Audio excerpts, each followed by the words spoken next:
Good morning. Welcome to Inside Talk Show. Inside Talk Show, it's an inside job. I'm Carla Elizondo. Happy Monday. I hope you had a wonderful weekend. I went through my book of James Allen and I found my new fave.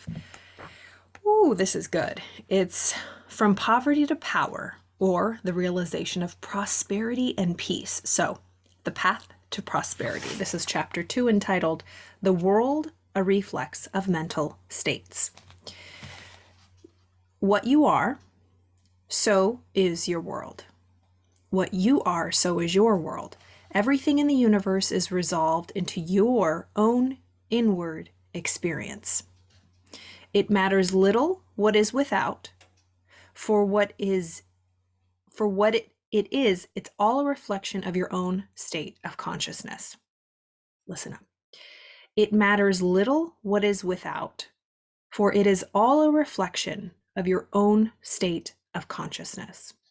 It matters everything what you are within, for everything without will be mirrored and colored accordingly.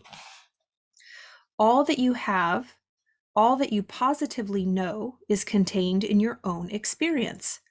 All that you will ever know must pass through the gateway of experience and so become part of yourself. So remember, we might not attract all the circumstances and all the stuff outside. Of course, we're not responsible for that. But we are responsible for how we experience that, given our thoughts. Nothing is good or bad. Our thinking makes it so. Even death, even the worst things that can happen. It's our own thoughts. We resist what is. We resist the cycles of life. That's a really, really tough thing to know. We're not entitled to even life. It's huge. It matters. So it matters not. It matters very little what is without, for it is all a reflection of your own state of consciousness. It matters everything which you are within, for everything without will be mirrored and colored accordingly. All that you positively know is contained in your own experience. So, your own thoughts, desires, and aspirations comprise your world. What are your thoughts? What are your desires? What are your aspirations? They will make your world. So your own thoughts, desires, and aspirations comprise your world. And to you, all that there is in the universe of beauty and joy and bliss, or of ugliness and sorrow and pain, is contained within yourself. Your own thoughts, desires, and aspirations comprise your world. And to you, all that there is in the universe of beauty and joy and bliss, or of ugliness and sorrow and pain, is contained within yourself. By your own thoughts, you make or mar your life, your world, your universe. As you build within by the power of thought, so will your outward life and circumstances shape themselves accordingly. So by your own thoughts, you either make a beautiful heaven or a very painful hell. You make your world and your universe. As you build within, eyes closed, as you build within, by the power of your thoughts. Remember, of course, we can't control the thoughts that come in, but we can control which ones we keep there. Kick this one out. Nope, don't accept. Delete. Moving on. Only the thoughts that that truly make us feel good. Think on these things that are pure, good, peaceful, good rapport. Think on these things. So, as you build within by the power of thought, so will your outward life be, and circumstances, they will shape themselves accordingly. Whatsoever you harbor in the innermost chambers of your heart will sooner or later, by the inevitable law of reaction, shape itself in the outward life. And I will just end with this. We think in images, and we're talking about the mind. The mind is not the brain. When we think about the mind, what image comes up for you? Is it the brain? Is it a picture of the head? The mind is energy. The mind does not have form. It's formless. It's like water. It goes everywhere. My mind is everywhere. Our mind. It's one mind. It's limitless. There's no limits. It's infinite, infinite. Our body is finite. Our mind is infinite, infinite. We're both. That's why it hurts. We're both. We're both finite and limited to our physical bodies.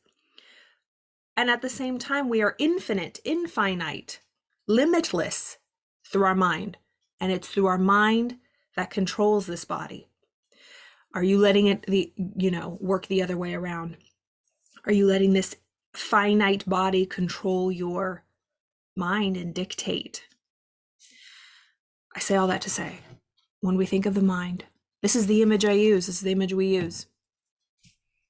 This big old ball is our mind. We have that top part, conscious thinking mind, bottom part, subconscious emotional mind. So when he said, whatsoever you harbor in the innermost chambers of your heart, remember the subconscious mind is really the heart of hearts.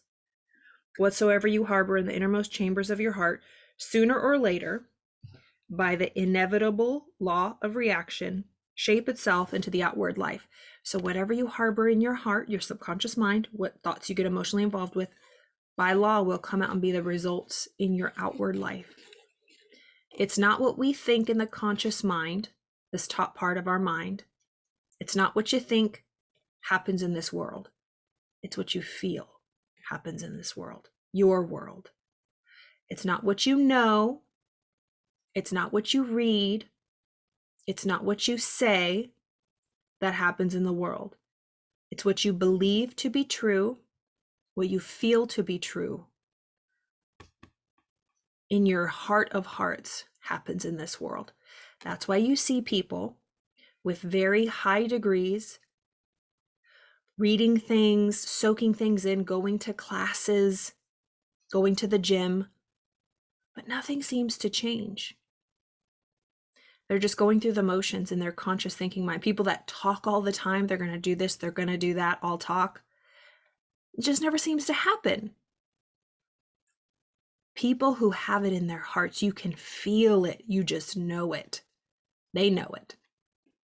It shows up in their life.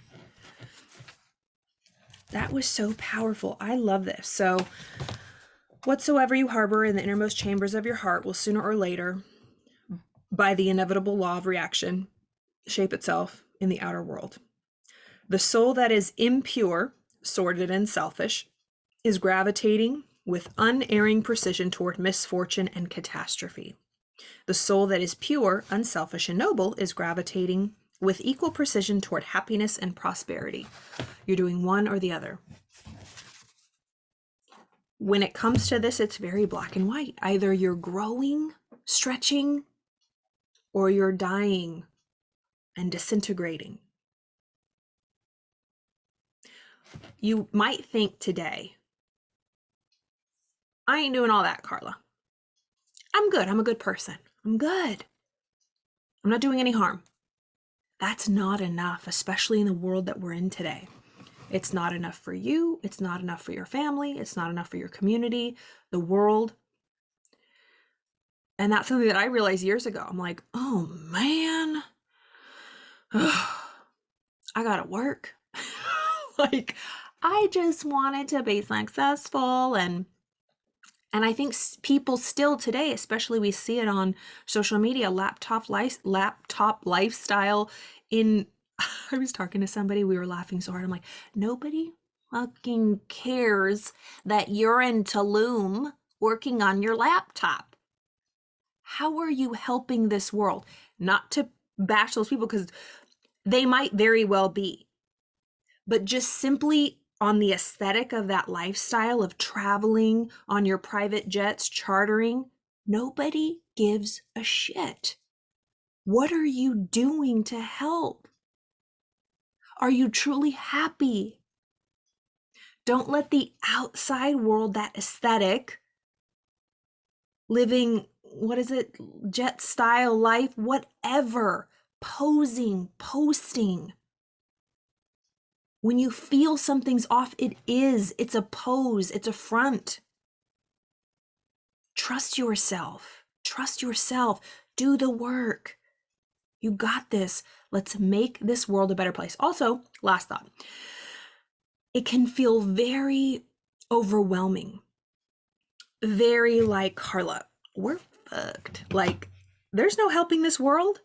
This is like pointless, a pointless cause to do this work. There's way too much negativity out there. There's way more bad than good. Whatever. That's how it's always been. And we're still here. That's how it's always been from the beginning of time. Read David Hawkins' books. Really powerful of the energy between the light and the dark. The dark has always been more loud and prominent, but the light is what sustains it. So it used to be for every 10 people, one person. And that one person sustained all the darkness, right? 1 out of 10. So 9 was dark, 1 was light. But that one light was enough to sustain the 9 dark. Now it's 2 out of 10. And this is just metaphorically speaking to get the idea across. But now 2 out of 10. So 2 people, 8 people are dark, 2 people are light. But that's enough to sustain. It's even stronger. I think we're getting now to 3 people are light. Now 7 people are dark. It's always going to be off balance. But the light and the love and the power is so much more stronger than masses of dark. Remember, it only takes one little match in a dark room to cast out that darkness. So the point is, you doing your work, you being that light first in your life and in your family, sustains that big wall of darkness. It's so much more powerful. So don't expect the world to change for the good. I want 9 people to be good and 1. It's never going to happen. Just deal with it. But it doesn't have to be. Stick to your study, stick to your growth, to your light, to your bright, and that's enough. And the more we all do that and don't succumb to the outside world, what the news is saying, what social media is saying, what, everybody on their loud microphones, the world's going to hell in a handbasket, we're all going to die, we're extinct, global warming, blah, blah, blah. Do your work. That's all you got to do. Let's all be that light. I hope you enjoyed that. See you tomorrow.